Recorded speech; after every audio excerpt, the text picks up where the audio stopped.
계속 오르고 있다고? 당장 사! 뭐야, 왜 떨어져? 내 돈 숏할까? 뭐야, 아니 이거 사야 돼 말아야 돼? 여러분 안녕하세요. 경제 이슈를 쉽고 재밌게 풀어드리는 벤티지 위클리 브리핑 조승연입니다.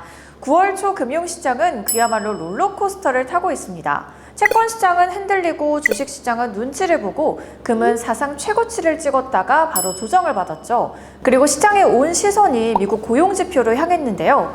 오늘은 이 혼란한 9월 금융시장의 배경을 차근차근 풀어보겠습니다. 며칠간 아시아 증시가 참 불안했죠. 미국 장기채 금리가 높아지고 글로벌 성장 둔화 우려가 커지면서 투자자들이 움츠려든 거죠. 그런데 갑자기 시장 분위기가 달라졌습니다. 이유는 바로 미국 연준 인사들의 발언.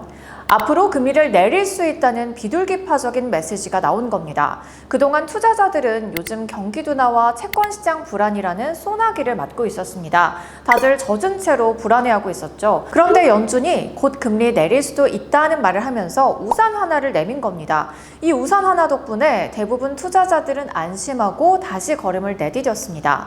호주 증시는 우산을 쓰고 활기를 되찾으면서 0.8% 상승하고 일본 니케이 225도 비를 피하고 1.2% 상승했습니다. 하지만 중국은 옆에서 갑자기 찬바람이 불어닥치면서 1.6%나 하락했습니다. 정리하면 연준의 발언 덕분에 아시아 시장은 한숨 돌렸지만 중국은 여전히 찬바람을 맞고 있는 건데요. 이번 주 시장이 가장 민감하게 반응한 건 바로 미국의 고용지표였습니다. 이 지표가 왜 주목을 받은 걸까요?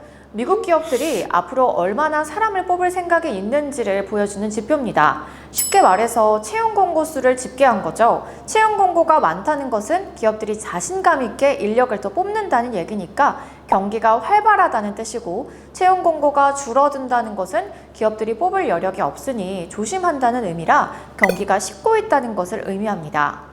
이번 9월 3일에 발표된 구인 건수는 718만 1000건으로 10개월 만에 가장 적은 수준입니다.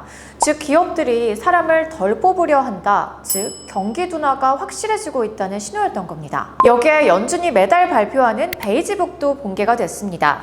베이지북은 미국 전역의 기업과 은행, 지역별 경제 상황을 종합한 보고서인데요. 이번에는 내용이 긍정적이지 않았습니다. 경제가 전반적으로 불안하다, 관세 부담으로 물가가 다시 오를 수 있다. 즉, 고용도 줄고 물가도 불안하다는 이중 신호가 동시에 나온 겁니다. 이런 신호들이 겹치면서 시장은 이렇게 받아들였습니다. 연준이 이제 금리를 내릴 수밖에 없겠구나. 실제로 트레이더들이 금리 인하 확률을 계산하는 CME 패드워치 툴에 따르면 9월 회의에서 금리 인하가 이뤄질 확률은 무려 97%까지 치솟았습니다. 거의 확정 단계에 들어간 것이죠. 정리하면 졸지 보고서에서는 기업 채용 공고 급감하면서 경기 둔화 신호를 보였고, 베이지북에서는 경제 불안과 물가 상승 가능성의 신호가 동시에 나왔습니다. 이에 따라 시장에서는 연준 9월 금리 인하 거의 확실하다면서 금리 인하 확률이 97%까지 예상되고 있습니다. 이번 주 금값은 온스당 3,578달러로 사상 최고치를 기록했습니다. 그런데 바로 다음날 3,546달러로 내려왔어요. 이걸 보고 금값이 떨어지네 하고 걱정할 수 있지만 사실은 자연스러운 현상입니다. 이유는 차익 실현인데요. 즉, 이 정도면 충분히 올랐으니까 이제 팔고 이익을 챙기자 하는 투자자들이 나온 겁니다. 그런데 중요한 건 금의 큰 흐름은 여전히 강세장이라는 거예요.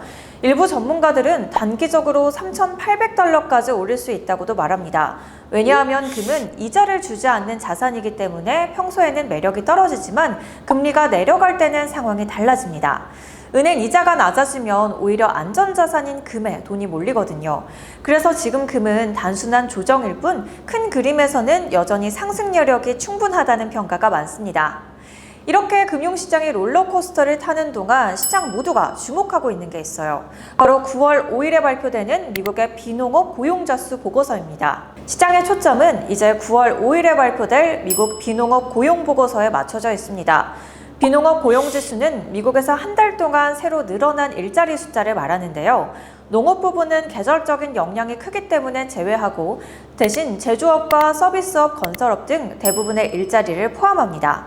쉽게 말하면 미국 경제가 얼마나 일자리를 새로 만들고 있냐를 보여주는 지표입니다. 연준은 금리 정책을 결정할 때 고용 시장을 굉장히 중요하게 봅니다.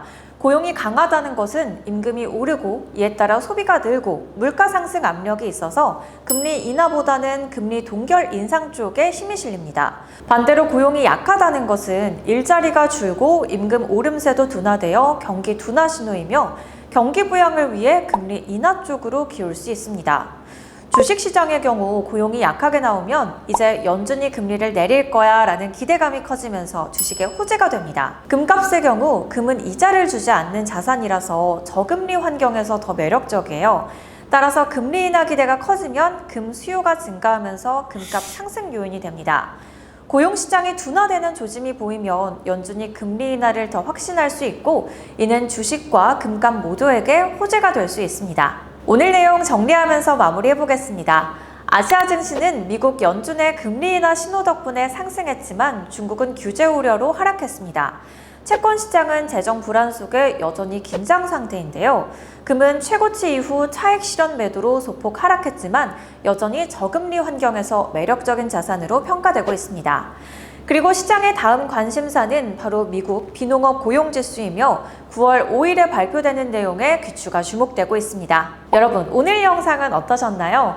미국 고용지수는 어떻게 나오게 될지, 그래서 결국 금리는 어떻게 될지 댓글로 여러분의 생각을 한번 남겨주세요. 복잡한 경제 이슈 재밌고 쉽게 풀어드리는 벤티지 위클리 브리핑.